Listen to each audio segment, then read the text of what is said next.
welcome to my live. Ngayon, marami tayong bagong stock ng damit ng mga ilalive natin. Eto, napakaganda nito. Hi nga pala sa mga viewers ko dyan. Hello, mag-mine na kayo ito bagong-bago. Eto pa, ayan, pair silang dalawa. Super perfect and pwede po siya kahit saan. Ayan. I-mine nyo na po agad, guys. Uy, thank you sa solid miner natin. Ayan. Pa-SS na lang po para ma-deliver na po agad sa inyo pong bahay. Thank you so much po. Mga kabarangay, our barangay sweetheart for today, Marian Abad.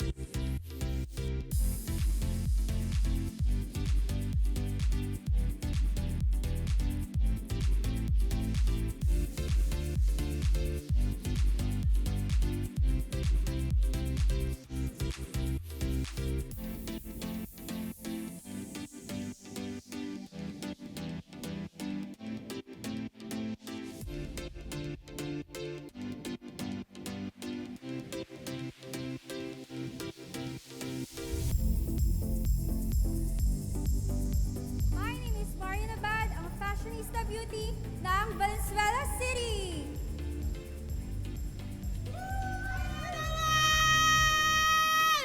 Napakaganda nga naman, magandang umaga sa ating barangay sweetheart, Marian! Hi, Marian! Ganda naman ito ni Marian. Oh, lalo sa malapitan. Grabe walang makeup din, my friend! Hi, Sana all Marian! din ng skin! Good morning, Marian! Bati ka naman sa mga fans mo, followers mo. Hi po sa mga viewers ko. Hi! Yan! Ilang taon ka na ba, Marian? 20 po. Uy, 20! Tama! tama. 21, 22. Woo! Aba? Walang Wala. Oh, wala. Ipit, pero kulay violet ka Oh, na. wala na. Mahihimatay na ako rito.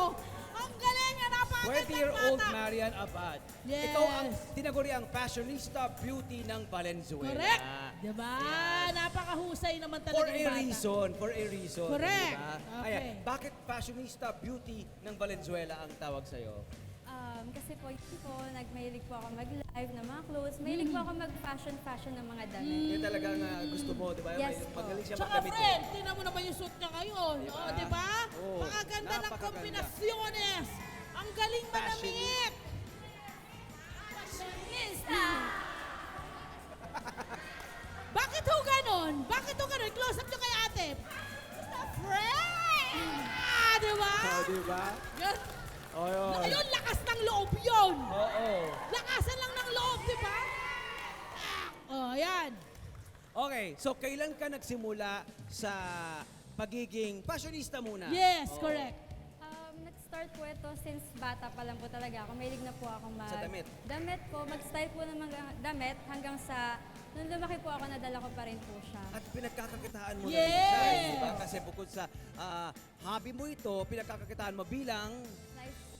yung life seller siya ng Correct. mga damit. Alam mo yung nakakatuwa na hindi na lang basta parang pagpapakita ng talent ang ginagawa. Bagkos, sinasamahan na ng pwedeng pagkakitaan yung kanilang skill. At yan ay nagagawa niya naturally kasi may background siya ng pagmomodel. Yes. Modeling, di ba? You are into modeling also. Kailan ka napasok sa modeling? Nag-start po ako mag-modeling around high school po. Around high school, siguro mga Bata pa siya. 15, 50 years old, ganyan, Yes po. 16? Wow! Oo, anong kadalasang mga damit ang minomodel mo? Madalas po ako Casual wear. mga casual wear po, anything po na pwede pong i-model. Parang up for ano ka, kahit ano yung pwede Yes. i-offer sa'yo. Opo. Very nice. Kayang bagay. At may sino ang nagturo sa'yo or meron ka bang parang nilook up nung kabataan mo na parang yan ang gusto kong gayahin, itong mga style na itong gusto ko. Yes po, nung bata po kasi ako, mahilig po ako sa Barbie. And di ba Sa yung... manika. Yes Manika, po. oo. Yung mga Barbie po na yun, nawawatch ko po yun. So, yung mga damit po nila, color pink, colorful. Yes. Doon po nag-start Yun. At paano mo passion. pinabalanse ang pag-aaral? Kasi di ba, anong kurso mo na ba Estudyante ka ngayon? rin. Nursing po. Nursing. Ay, wow! Oo, Mahirap din ganyan. na kurso yan! Oo. Oo. Paano mo binabalanse? May tapos negosyante ka pa.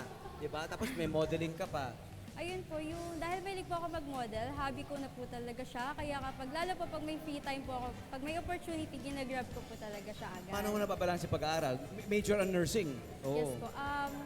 Kaya naman po siya kasi gusto ko naman po yung ginagawa ko and masaya naman po ako doon. You will really find time for something that you love. And that's the secret ng magandang buhay, actually, ng mahabang buhay din. Kailangan yung mahal mong mga ginagawa, dapat hindi mo tinitigil. At ngayon, bilang nandito tayo, may marami pang gustong malaman. Yung ating mga kababayan dito, mga kabarangay, abay meron ho silang katanungan kay Marian. Ano ba ang inyong mga katanungan? Let's go! Okay, may katanungan ang ating mami na minomodel ng mga damit. Ang ganda ng damit niya. Ano pa pangalan nila? Leia, Ano pong yung katanungan? anong plano mo sa buhay at sa iyong career? Ano daw ang plano mo sa career mo? May bala ka ba kasi ngayon pinag-aaralan mo nursing? Nag-aim ka ba na maging doktora? Paano ba? Bala ko po talaga i-take to ang nursing as pre-med ko po at maging doktor, someday surgeon. Yun po ang dream ko talaga. Surgeon? Yes. Oo. Ano mo ba yan? Parang meron ka bang pamilya na nasa medical field? Or ikaw ang kauna-unahang mapupunta sa medical field? Ako po yung pinakaunahan po. Wow! Bakit ganun? Bakit parang nagkaroon ka ng inspirasyon na mapasok sa ganyang field? Ever since po kasi bata pa lang po ako, parang mahilig na po ako about sa paggamot. Ganun po, naging hilig ko po siya hanggang sa paglaki ko po. Gusto ko po makatulong po sa mga tao para maging Ayan! Meron pa ho tayong iba pang katanungan. Ay, wala na! Eto na, may tanong tayo. naman? May tanong ang ating mga ka-Facebook ngayon dyan. Ayun. Ayan. Eto mula kay Glessy Marie Medina Okay. ng Pasig. Shoutout sa iyo, Glessy Hi, Marie. Glessy! Hi, Glessy. Good job! Thank you for watching! Yes, mahilig yan sa mga pusa. Oo, Nakita ko, papusa, picture mapusa niya. yan eh. Bilang isang estudyante sa larangan ng medisina at bilang future professional, ano sa tingin mong araw ang pinaka-kailangang matugunan Hoy. sa healthcare? Ang haba ng tanong mo, Glessy. Ano ang pinaka-kailangan matugunan sa healthcare system na papakinabangan ng mga mamamayan at mga doktor? Magandang katanungan. Actually. For me po, as a nursing student po, makakatulong po yun. Number one na po ang health education. Dahil dito po, kailangan po natin maging responsible po sa ating kalusugan. Kagaya po na simpleng daily check-up, yung pag-daily exercise, at lalo na po yung proper diet. Mahalaga rin po tayo maging malinis po sa katawan dahil dito po, mapaprotect po natin ang ating sarili po at may iwasan po natin ang mga sakit. Basic. Love Tony Bennett.